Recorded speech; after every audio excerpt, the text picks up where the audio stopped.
प्रिय भक्तों, मैं भगवान विष्णु आज आपके सामने एक महत्वपूर्ण संदेश लेकर आया हूं।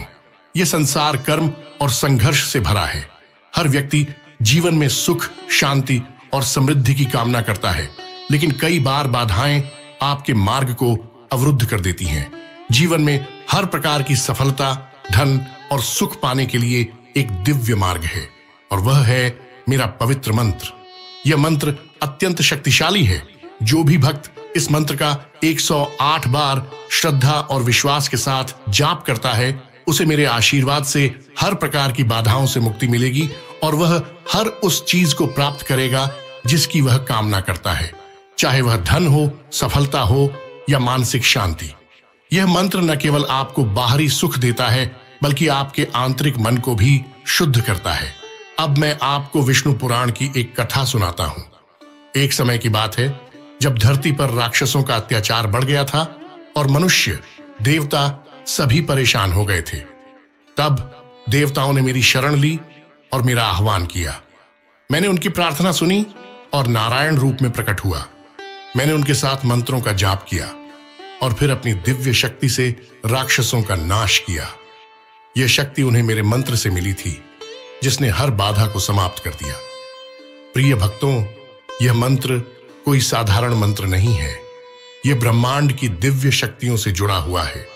जब आप इस मंत्र का 108 बार जाप करते हैं, तो मैं स्वयं आपके जीवन में प्रवेश करता हूं और आपकी हर कठिनाई को दूर करता हूं। चाहे वह धन की कमी हो, चाहे वह शारीरिक समस्या हो या मानसिक अशांति, मेरे इस पवित्र मंत्र का जाप करने से हर समस्या का समाधान होता है। और याद रखो, जहां मेरा नाम लिया जाता है, वहां मेरी अर्धांगिनी देवी लक्ष्मी भी प्रसन्न होती हैं। मां लक्ष्मी, जो धन और समृद्धि की देवी हैं, वे भी मेरे भक्तों पर अपनी कृपा बरसाती हैं। जब आप श्रद्धा से मेरा मंत्र जपते हैं, तो मां लक्ष्मी स्वयं आपके जीवन में धन और वैभव की वर्षा करती हैं। तो हे मेरे प्रिय भक्तों, अगर आप जीवन में सच्ची समृद्धि, शांति और सफलता पाना चाहते हैं, तो इस मंत्र का 108 बार जाप या श्रवण करें। यह मंत्र आपके जीवन की हर बाधा को समाप्त करेगा और आपके सभी सपनों को साकार करेगा। मैं आपसे वादा करता हूं, अगर आप इस मंत्र का सच्चे मन से जाप करेंगे, तो मैं स्वयं आपके जीवन में आऊंगा और आपको हर प्रकार की समृद्धि और आशीर्वाद प्रदान करूंगा। जब आप इस मंत्र का जाप करेंगे, तो आपके जीवन में अद्भुत परिवर्तन आएंगे। आपका स्वास्थ्य उत्तम होगा, आपके धन में वृद्धि होगी और आपको मानसिक शांति प्राप्त होगी। तो भक्तों, आज से ही मेरे इस मंत्र का 108 बार जाप या श्रवण करना शुरू करें। मेरा आशीर्वाद सदा आपके साथ रहेगा। और याद रखें, मां लक्ष्मी की कृपा भी उन्हीं पर होती है जो सच्चे मन से मेरा आह्वान करते हैं। आपके जीवन में धन, शांति और समृद्धि सदा बनी रहेगी। कृपा पाने के लिए वीडियो को लाइक करके चैनल को सब्सक्राइब जरूर करें और कमेंट में मेरा नाम लिखना न भूलें। मंत्र इस प्रकार है। शांताकारं भुजगशयनं पद्मनाभं सुरेशं विश्वाधारं गगनसदृशं मेघवर्णं शुभांगं लक्ष्मीकान्तं कमलनयनं योगिविधर्यानगम्यं वन्दे विष्णु भवभयहरं सर्वलोकैकनाथम्। शांताकारं भुजगशयनं पद्मनाभं सुरेशं विश्वाधारं गगनसदृशं मेघवर्णं शुभांगं लक्ष्मीकान्तं कमलनयनं योगिविधर्यानगम्यं वन्दे विष्णु भवभयहरं सर्वलोकैकनाथम्। शांताकारं भुजगशयनं पद्मनाभं सुरेशं विश्वाधारं गगनसदृशं मेघवर्णं शुभांगं लक्ष्मीकान्तं कमलनयनं योगिविधर्यानगम्यं वन्दे विष्णुं भवभयहरं सर्वलोकैकनाथम् शान्ताकारं भुजगशयनं पद्मनाभं सुरेशं विश्वाधारं गगनसदृशं मेघवर्णं शुभांगं लक्ष्मीकान्तं कमलनयनं योगिविधर्यानगम्यं वन्दे विष्णुं भवभयहरं सर्वलोकैकनाथम् शान्ताकारं भुजगशयनं पद्मनाभं सुरेशं विश्वाधारं गगनसदृशं मेघवर्णं शुभांगं लक्ष्मीकान्तं कमलनयनं योगिविधर्यानगम्यं वन्दे विष्णुं भवभयहरं सर्वलोकैकनाथम् शान्ताकारं भुजगशयनं पद्मनाभं सुरेशं विश्वाधारं गगनसदृशं मेघवर्णं शुभांगं लक्ष्मीकान्तं कमलनयनं योगिविधर्यानगम्यं वन्दे विष्णुं भवभयहरं सर्वलोकैकनाथम् शान्ताकारं भुजगशयनं पद्मनाभं सुरेशं विश्वाधारं गगनसदृशं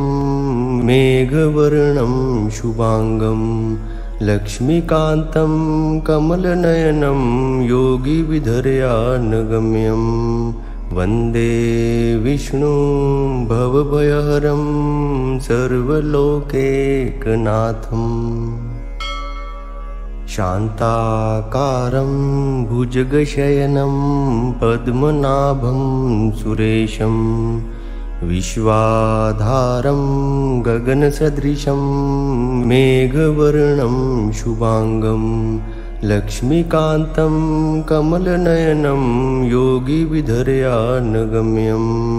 वन्दे विष्णुं भवभयहरं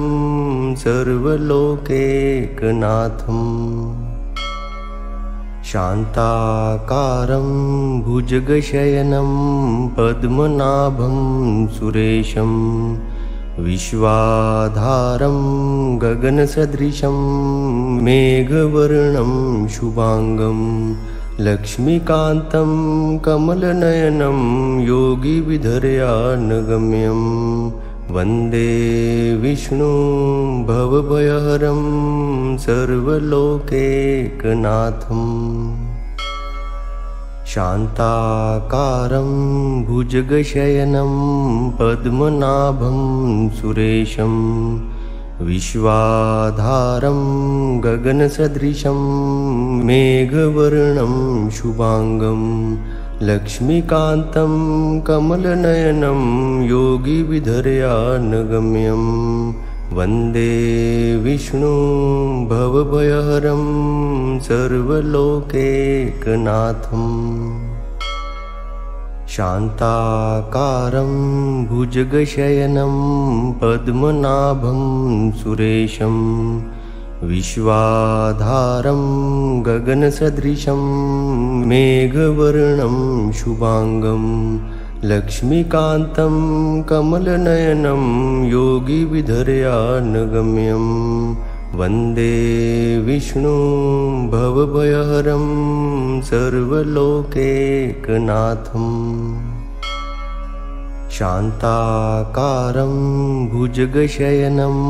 पद्मनाभं सुरेशं विश्वाधारं गगनसदृशं मेघवर्णं शुभांगं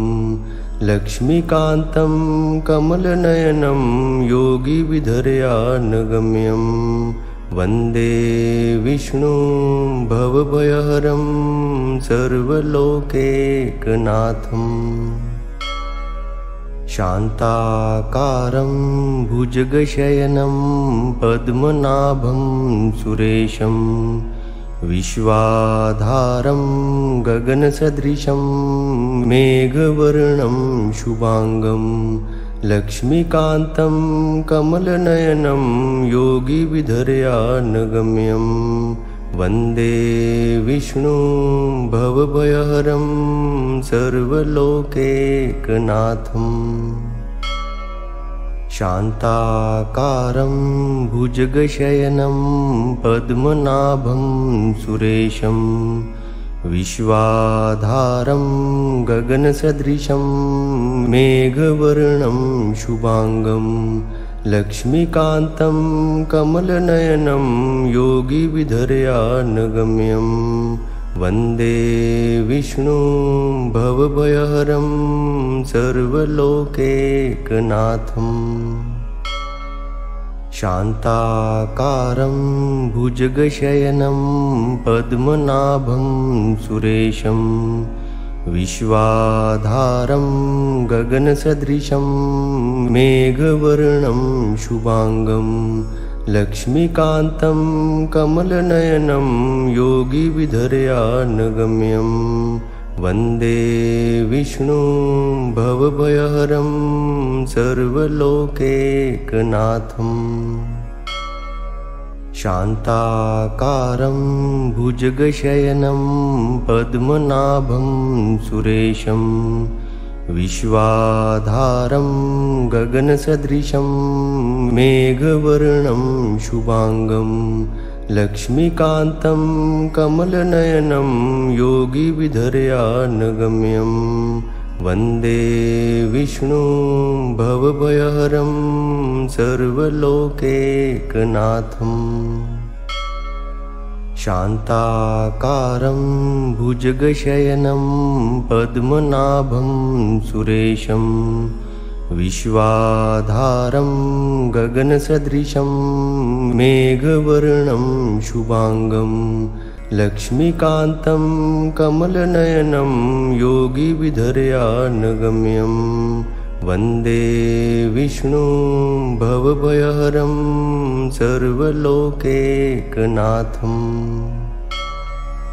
शान्ताकारं भुजगशयनं पद्मनाभं सुरेशं विश्वाधारं गगनसदृशं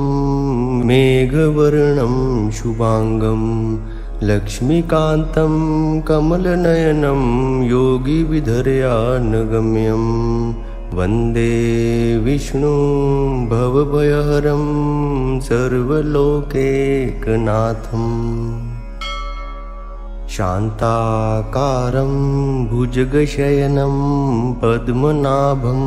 सुरेशं विश्वाधारं गगनसदृशं मेघवर्णं शुभांगं लक्ष्मीकान्तं कमलनयनं योगिविधर्यानगम्यं वन्दे विष्णुं भवभयहरं सर्वलोकैकनाथं। शान्ताकारं भुजगशयनं पद्मनाभं सुरेशं विश्वाधारं गगनसदृशं मेघवर्णं शुभांगं लक्ष्मीकान्तं कमलनयनं योगिविधर्यानगम्यं वन्दे विष्णुं भवभयहरं सर्वलोकैकनाथं। शान्ताकारं भुजगशयनं पद्मनाभं सुरेशं विश्वाधारं गगनसदृशं मेघवर्णं शुभांगं लक्ष्मीकान्तं कमलनयनं योगिविधर्यानगम्यं वन्दे विष्णुं भवभयहरं सर्वलोकैकनाथं। शान्ताकारं भुजगशयनं पद्मनाभं सुरेशं विश्वाधारं गगनसदृशं मेघवर्णं शुभांगं लक्ष्मीकान्तं कमलनयनं योगिविधर्यानगम्यं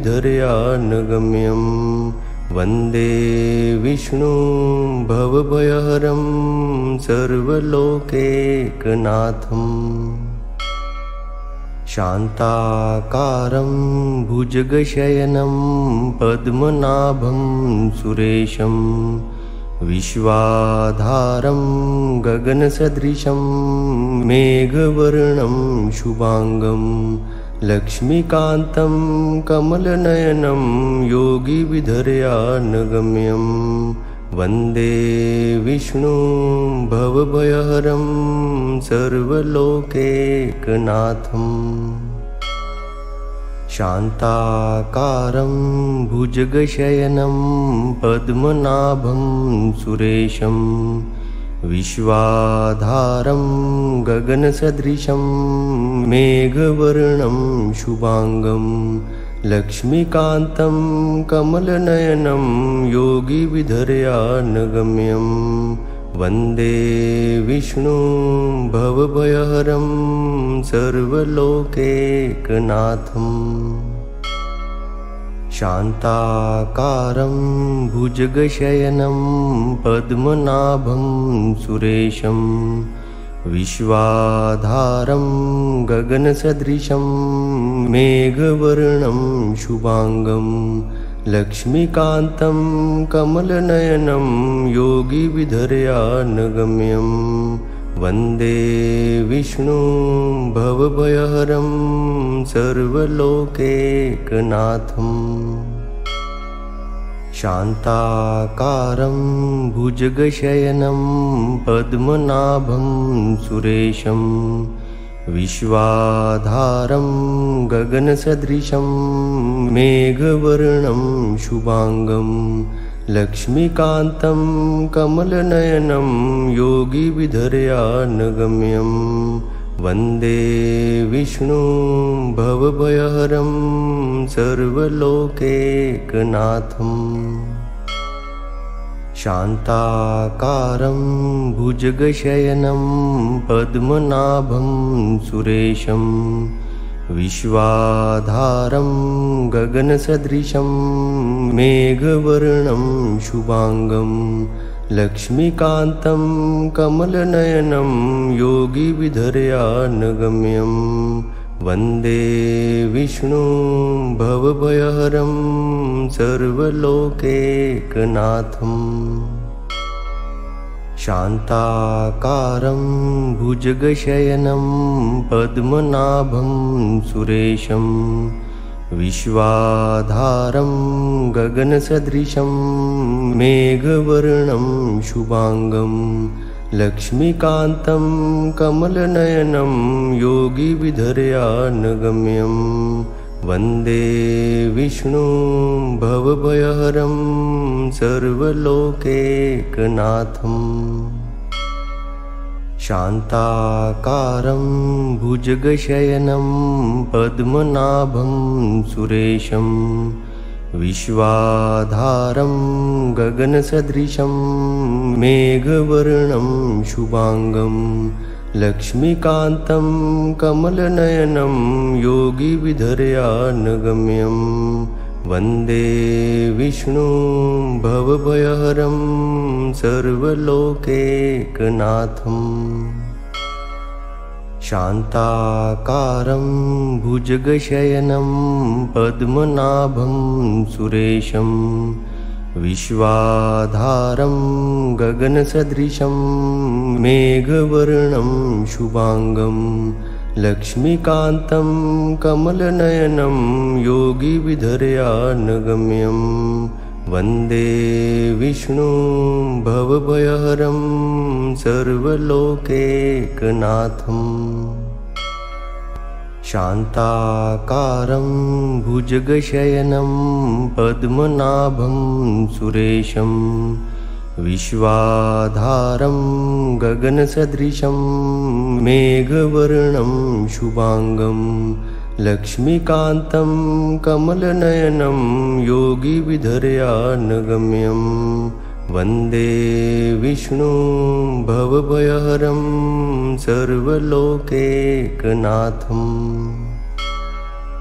शान्ताकारं भुजगशयनं पद्मनाभं सुरेशं विश्वाधारं गगनसदृशं मेघवर्णं शुभांगं लक्ष्मीकान्तं कमलनयनं योगिविधर्यानगम्यं वन्दे विष्णुं भवभयहरं सर्वलोकैकनाथम् शान्ताकारं भुजगशयनं पद्मनाभं सुरेशं विश्वाधारं गगनसदृशं मेघवर्णं शुभांगं लक्ष्मीकान्तं कमलनयनं योगिविधर्यानगम्यं वन्दे विष्णुं भवभयहरं सर्वलोकैकनाथम् शान्ताकारं भुजगशयनं पद्मनाभं सुरेशं विश्वाधारं गगनसदृशं मेघवर्णं शुभांगं लक्ष्मीकान्तं कमलनयनं योगिविधर्यानगम्यं वन्दे विष्णुं भवभयहरं सर्वलोकैकनाथम् शान्ताकारं भुजगशयनं पद्मनाभं सुरेशं विश्वाधारं गगनसदृशं मेघवर्णं शुभांगं लक्ष्मीकान्तं कमलनयनं योगिविधर्यानगम्यं वन्दे विष्णुं भवभयहरं सर्वलोकैकनाथम् शान्ताकारं भुजगशयनं पद्मनाभं सुरेशं विश्वाधारं गगनसदृशं मेघवर्णं शुभांगं लक्ष्मीकान्तं कमलनयनं योगिविधर्यानगम्यं वन्दे विष्णुं भवभयहरं सर्वलोकैकनाथम् शान्ताकारं भुजगशयनं पद्मनाभं सुरेशं विश्वाधारं गगनसदृशं मेघवर्णं शुभांगं लक्ष्मीकान्तं कमलनयनं योगिविधर्यानगम्यं वन्दे विष्णुं भवभयहरं सर्वलोकैकनाथम् शान्ताकारं भुजगशयनं पद्मनाभं सुरेशं विश्वाधारं गगनसदृशं मेघवर्णं शुभांगं लक्ष्मीकान्तं कमलनयनं योगिविधर्यानगम्यं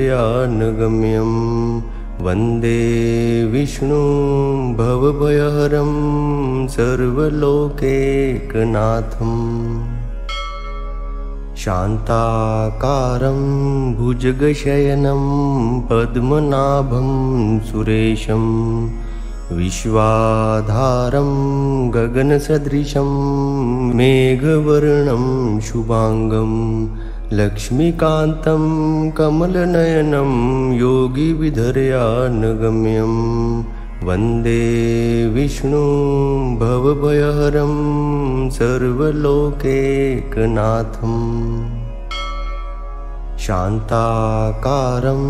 भुजगशयनं पद्मनाभं सुरेशं विश्वाधारं गगनसदृशं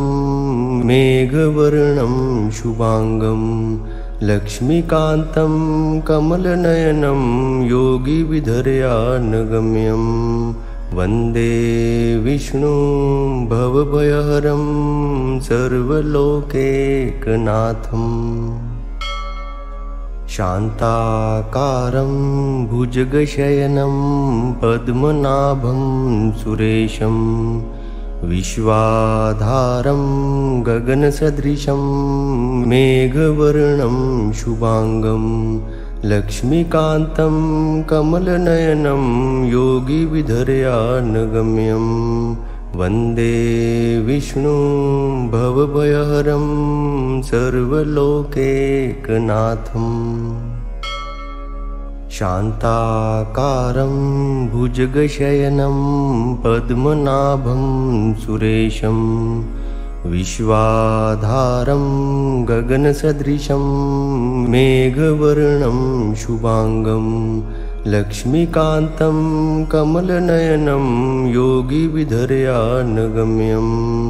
वन्दे विष्णुं भवभयहरं सर्वलोकैकनाथम् शान्ताकारं भुजगशयनं पद्मनाभं सुरेशं विश्वाधारं गगनसदृशं मेघवर्णं शुभांगं लक्ष्मीकान्तं कमलनयनं योगिविधर्यानगम्यं वन्दे विष्णुं भवभयहरं सर्वलोकैकनाथम् शान्ताकारं भुजगशयनं पद्मनाभं सुरेशं विश्वाधारं गगनसदृशं मेघवर्णं शुभांगं लक्ष्मीकान्तं कमलनयनं योगिविधर्यानगम्यं वन्दे विष्णुं भवभयहरं सर्वलोकैकनाथम् शान्ताकारं भुजगशयनं पद्मनाभं सुरेशं विश्वाधारं गगनसदृशं मेघवर्णं शुभांगं लक्ष्मीकान्तं कमलनयनं योगिविधर्यानगम्यं वन्दे विष्णुं भवभयहरं सर्वलोकैकनाथम् शान्ताकारं भुजगशयनं पद्मनाभं सुरेशं विश्वाधारं गगनसदृशं मेघवर्णं शुभांगं लक्ष्मीकान्तं कमलनयनं योगिविधर्यानगम्यं वन्दे विष्णुं भवभयहरं सर्वलोकैकनाथम् शान्ताकारं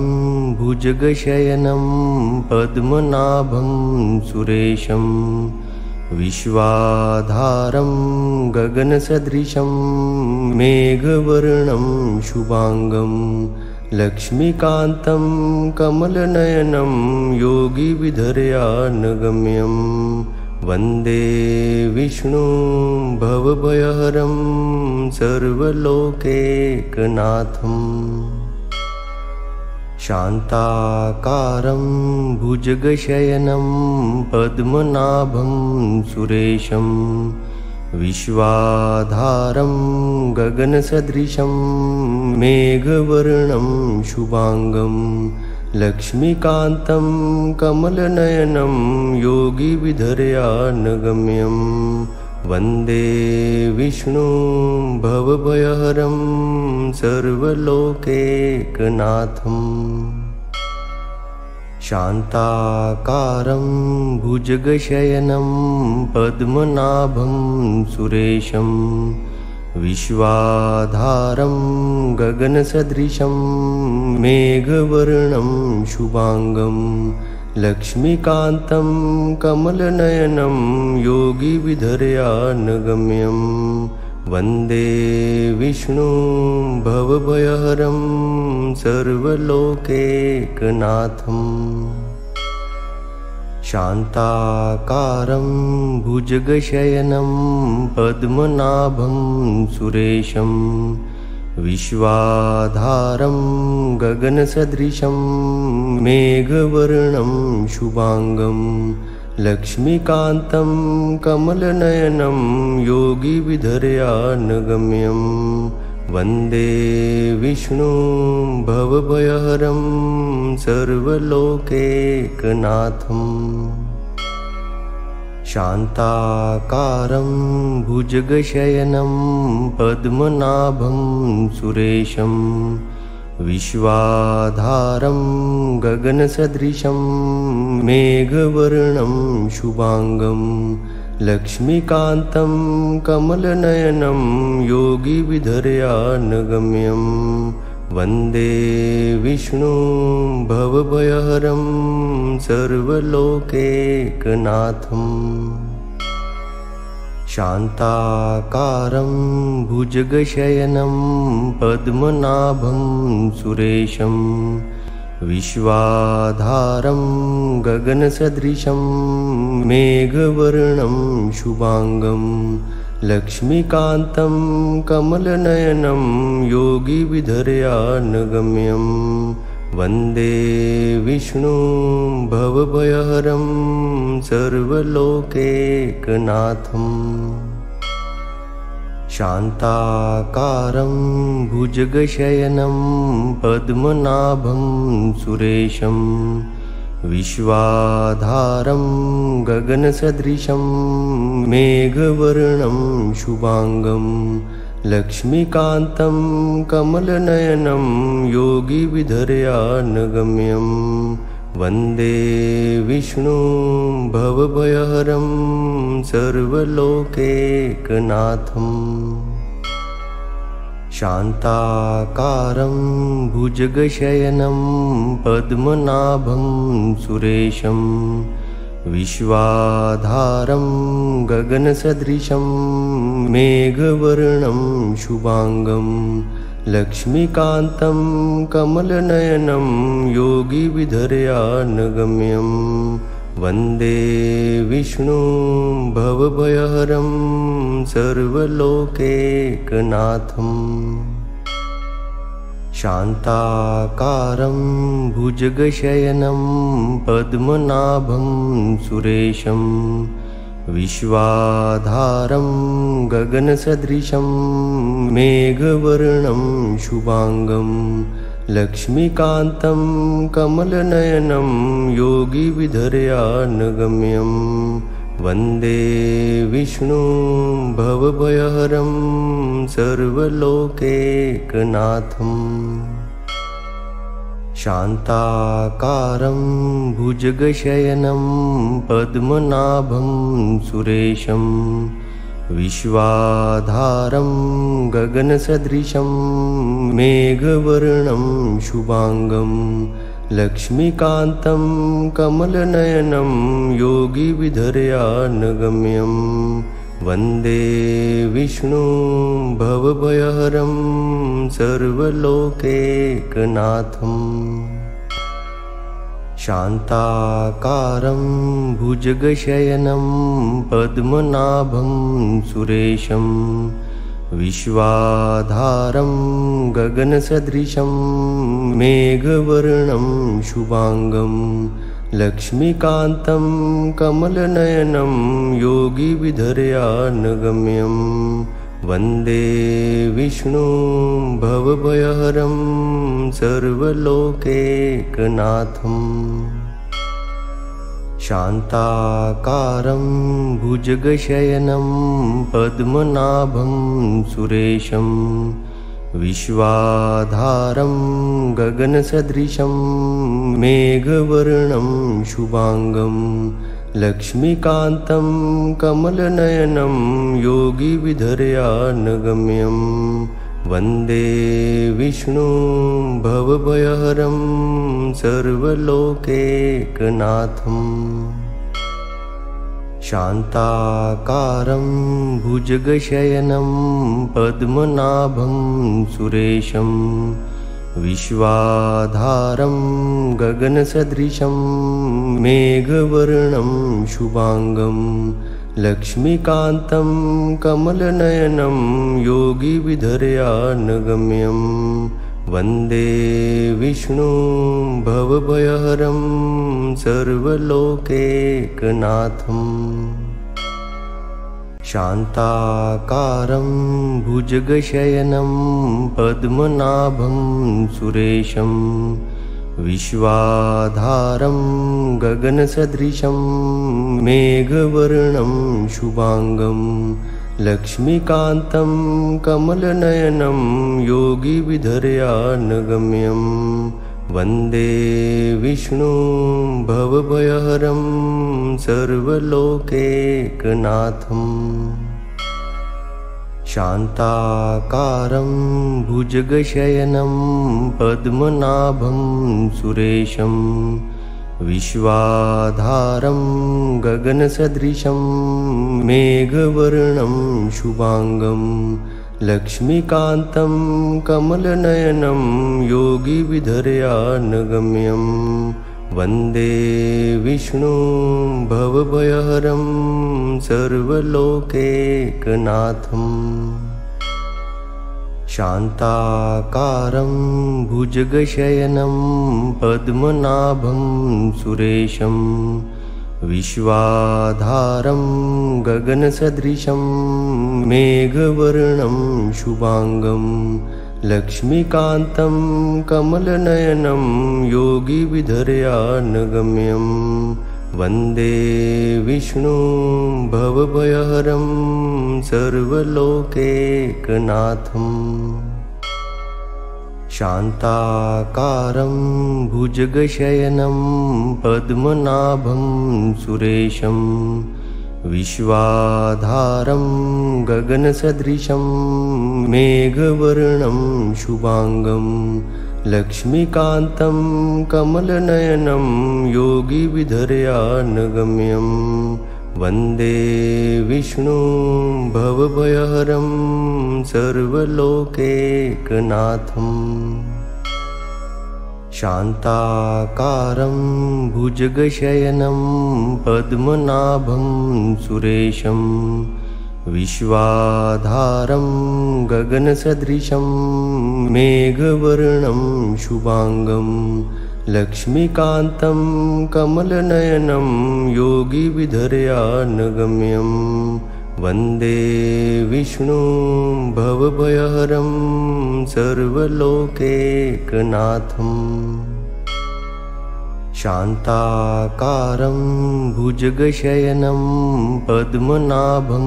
सुरेशं विश्वाधारं गगनसदृशं मेघवर्णं शुभांगं लक्ष्मीकान्तं कमलनयनं योगिविधर्यानगम्यं वन्दे विष्णुं भवभयहरं सर्वलोकैकनाथम् शान्ताकारं भुजगशयनं पद्मनाभं सुरेशं विश्वाधारं गगनसदृशं मेघवर्णं शुभांगं लक्ष्मीकान्तं कमलनयनं योगिविधर्यानगम्यं वन्दे विष्णुं भवभयहरं सर्वलोकैकनाथम् शान्ताकारं भुजगशयनं पद्मनाभं सुरेशं विश्वाधारं गगनसदृशं मेघवर्णं शुभांगं लक्ष्मीकान्तं कमलनयनं योगिविधर्यानगम्यं वन्दे विष्णुं भवभयहरं सर्वलोकैकनाथम् शान्ताकारं भुजगशयनं पद्मनाभं सुरेशं विश्वाधारं गगनसदृशं मेघवर्णं शुभांगं लक्ष्मीकान्तं कमलनयनं योगिविधर्यानगम्यं वन्दे विष्णुं भवभयहरं सर्वलोकैकनाथम्। शान्ताकारं भुजगशयनं पद्मनाभं सुरेशं विश्वाधारं गगनसदृशं मेघवर्णं शुभांगं लक्ष्मीकान्तं कमलनयनं योगिविधर्यानगम्यं वन्दे विष्णुं भवभयहरं सर्वलोकैकनाथम्। शान्ताकारं भुजगशयनं पद्मनाभं सुरेशं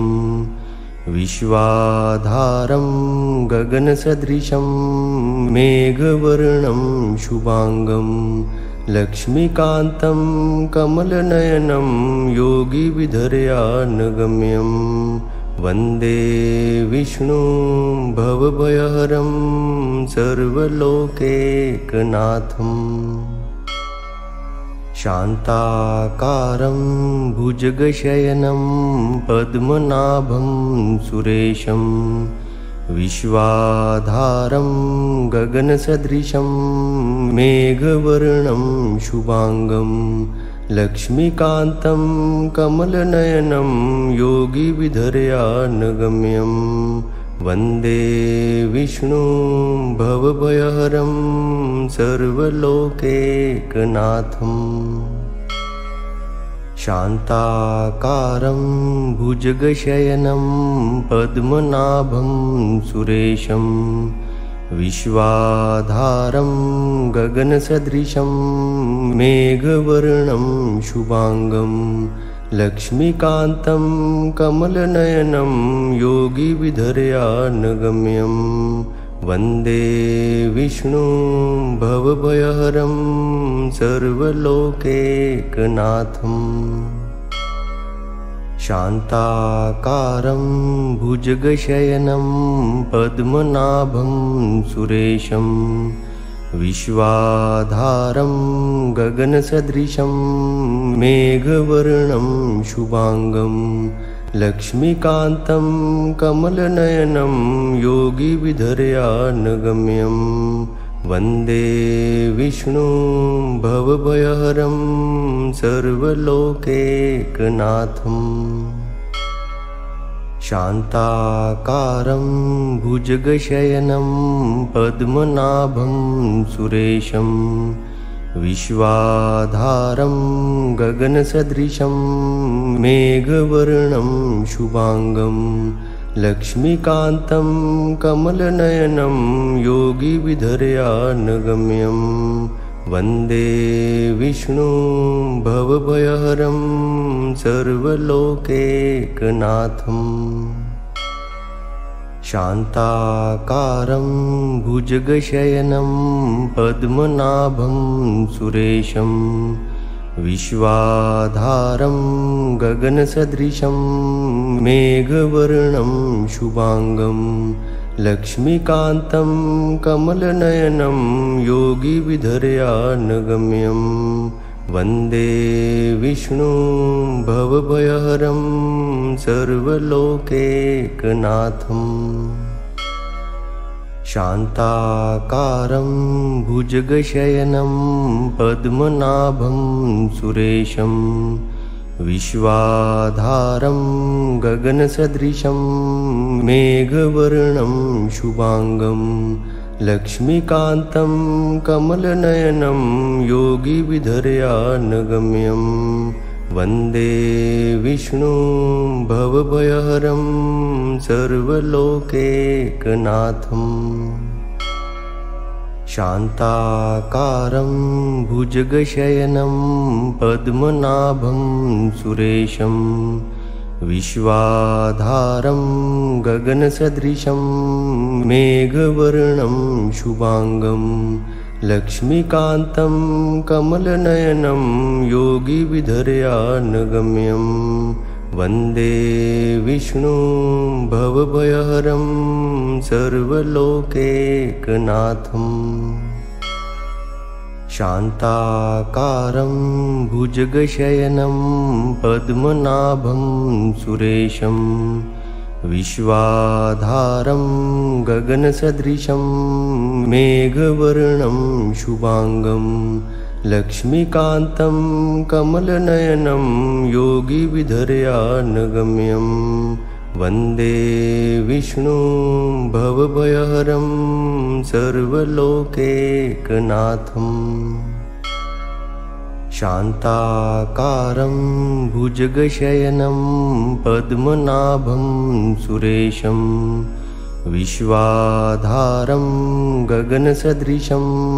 मेघवर्णं शुभांगं लक्ष्मीकान्तं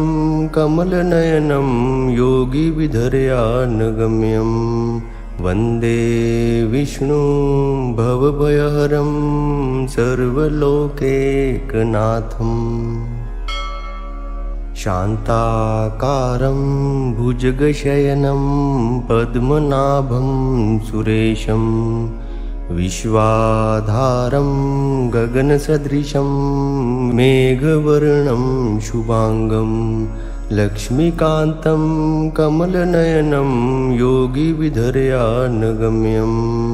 वन्दे विष्णुं भवभयहरं सर्वलोकैकनाथम् शान्ताकारं भुजगशयनं पद्मनाभं सुरेशं विश्वाधारं गगनसदृशं मेघवर्णं शुभांगं लक्ष्मीकान्तं कमलनयनं योगिविधर्यानगम्यं वन्दे विष्णुं भवभयहरं सर्वलोकैकनाथम् शान्ताकारं भुजगशयनं पद्मनाभं सुरेशं विश्वाधारं गगनसदृशं मेघवर्णं शुभांगं लक्ष्मीकान्तं कमलनयनं योगिविधर्यानगम्यं वन्दे विष्णुं भवभयहरं सर्वलोकैकनाथम् शान्ताकारं भुजगशयनं पद्मनाभं सुरेशं विश्वाधारं गगनसदृशं मेघवर्णं शुभांगं लक्ष्मीकान्तं कमलनयनं योगिविधर्यानगम्यं वन्दे विष्णुं भवभयहरं सर्वलोकैकनाथम् शान्ताकारं भुजगशयनं पद्मनाभं सुरेशं विश्वाधारं गगनसदृशं मेघवर्णं शुभांगं लक्ष्मीकान्तं कमलनयनं योगिविधर्यानगम्यं वन्दे विष्णुं भवभयहरं सर्वलोकैकनाथम् शान्ताकारं भुजगशयनं पद्मनाभं सुरेशं विश्वाधारं गगनसदृशं मेघवर्णं शुभांगं लक्ष्मीकान्तं कमलनयनं योगिविधर्यानगम्यं वन्दे विष्णुं भवभयहरं सर्वलोकैकनाथम् शान्ताकारं भुजगशयनं पद्मनाभं सुरेशं विश्वाधारं गगनसदृशं मेघवर्णं शुभांगं लक्ष्मीकान्तं कमलनयनं योगिविधर्यानगम्यं वन्दे विष्णुं भवभयहरं सर्वलोकैकनाथम् शान्ताकारं भुजगशयनं पद्मनाभं सुरेशं विश्वाधारं गगनसदृशं मेघवर्णं शुभांगं लक्ष्मीकान्तं कमलनयनं योगिविधर्यानगम्यं वन्दे विष्णुं भवभयहरं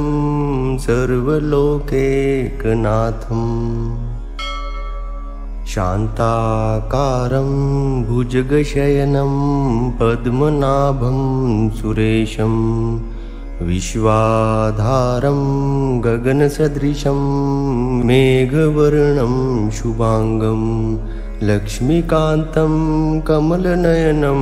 योगिविधर्यानगम्यं वन्दे विष्णुं भवभयहरं सर्वलोकैकनाथम् शान्ताकारं भुजगशयनं पद्मनाभं सुरेशं विश्वाधारं गगनसदृशं मेघवर्णं शुभांगं लक्ष्मीकान्तं कमलनयनं योगिविधर्यानगम्यं वन्दे विष्णुं भवभयहरं सर्वलोकैकनाथम् शान्ताकारं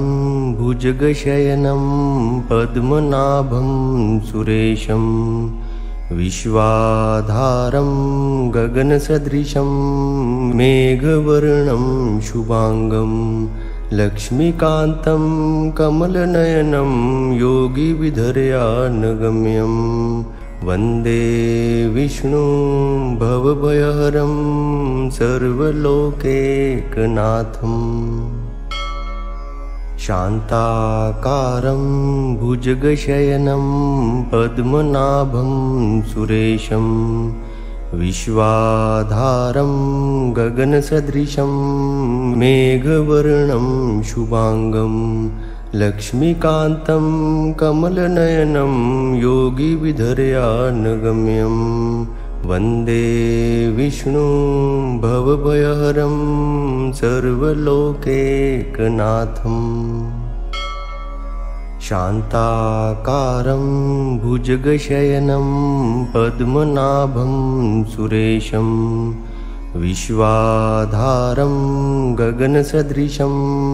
मेघवर्णं शुभांगं लक्ष्मीकान्तं कमलनयनं योगिविधर्यानगम्यं वन्दे विष्णुं भवभयहरं सर्वलोकैकनाथम् शान्ताकारं भुजगशयनं पद्मनाभं सुरेशं विश्वाधारं गगनसदृशं मेघवर्णं शुभांगं लक्ष्मीकान्तं कमलनयनं योगिविधर्यानगम्यं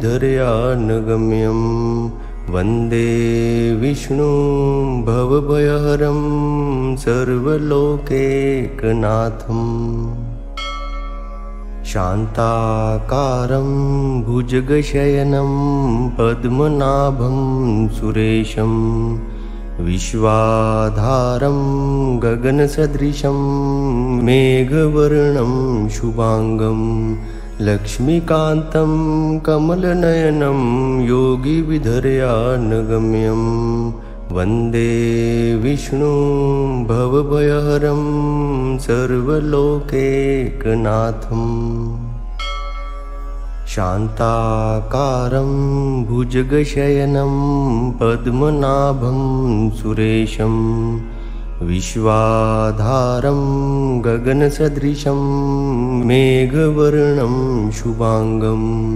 लक्ष्मीकान्तं कमलनयनं योगिविधर्यानगम्यं वन्दे विष्णुं भवभयहरं सर्वलोकैकनाथम्